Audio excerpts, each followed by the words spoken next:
Sanjay sir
Santosh हा काय प्रकार आहे नेमका? आज आम्हाला अचानक संध्याकाळी 6:30 वाजता फोन आला की शेरी वड्याजवळ काही लोकांनी टाकलेला होता, तिथं आग पेटलेली आहे आणि त्या आगीनं एक भव्य दिव्य रूप घेतलेलं आहे आणि ती आग जोरात सगळीकडे पसरत आहे आणि ताबडतोब अग्निशामकला फोन करा. तेव्हा आम्ही ताबडतोब अग्निशामकला फोन केला. आम्ही आता जागेवर आल्यावर असं लक्षात आलं की काही कुशनचा कचरा, जे कुशन दुकानवाले आहेत त्यांनी कुशनचा कचरा इथं मोठ्या प्रमाणात या शिरीवड्याजवळ आणून टाकलेला आहे आणि त्या टाकलेल्या कुशनच्या कचऱ्याला काही कारणास्तव आग लागली किंवा कोण लावलं हे काही माहीत नाही, पण ते आग लागून त्या आगीचं एक मोठ्या आगीत असं रूपांतर झालं आणि पूर्ण रस्त्यावर धूर आणि आग रस्त्याच्या बाजूला पसरू लागली. येणाऱ्या जाणाऱ्या गाडीवाल्यांना समोरचं काय दिसेना आणि ती आग पसरत मागं चाललेली होती आणि एक थोडा वेळ जर गाडी आली नसती तर ते आग मागं पसरत मागे एक गॅरेज आहे त्या गॅरेजपर्यंत पोचली असती. तिथं जवळपास एक 10-12 गाड्या आहेत आणि त्या गाडींचं काहीतरी मोठं नुकसान होण्याची शक्यता होती, पण अग्निशामकानं वेळेवर आल्यामुळं ही आग विझवल्यामुळं काही अनर्थ इथं घडला नाही. अनर्थ टळला असं म्हणायला काय हरकत नाही.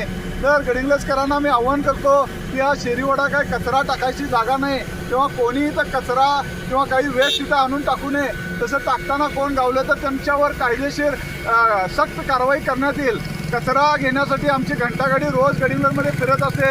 तसंच काही मोठा कचरा असला तर ट्रॅक्टर देखील आपलं फिरत असतं, तेव्हा त्या कचरा गाडीत किंवा त्या ट्रॅक्टरमध्ये कचरा द्या. कुठेही अन्य इतर ठिकाणी कचरा टाकू नका, कारण असं काही दुर्घटना घडण्याची दाट शक्यता असते. तेव्हा गडिंग्लजकरांना सगळ्यांना मी खबरदारी घेण्याची सूचना करतो आणि अग्निशामकवाल्या दलाचं मी मनापासून आभार मानतो. एकीकडे संतोष आज आपला वाढदिवस आहे, शुभेच्छांचा वर्षाव होत आहे, त्या परिस्थितीत असा कॉल आल्यावर आपण काय केलं? कसं आहे, वाढदिवस शुभेच्छा ही एक गोष्ट वेगळी आहे, पण एखादी दुर्घटना घडली तर ताबडतोब एक शून्य नागरिक, नगरसेवक म्हणून नाही तर एक शून्य नागरिक म्हणून माझी जबाबदारी आहे की तिथं जाऊन ती दुर्घटना काय आहे आणि त्याचं कुठेही वाईट काय होऊ नये याची खबरदारी घ्यायची माझी जबाबदारी आहे. म्हणून मी ताबडतोब लोकांना म्हटलं एक 10 मिनिटात येतो म्हटलं आणि लोकांना तिथं थांबून मी ताबडतोब या दुर्घटनेच्या ठिकाणी आलो.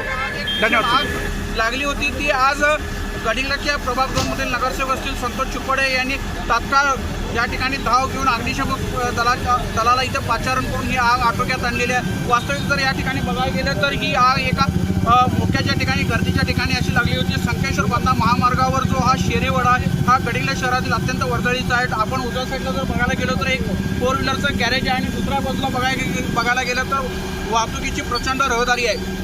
त्यामुळे ह्या जर आगीनं रौद्र रूप असं जर घेतलं असतं तर एक भीषण दुर्घटना इथे घडली असती. पण आज संतोषदादांचा वाढदिवस असून एकीकडे अनेक नागरिक त्यांना भेटण्यास येत आहेत, शुभेच्छा देण्यास येत आहेत, अनेक जण त्यांच्यावर प्रेम व्यक्त करत आहेत.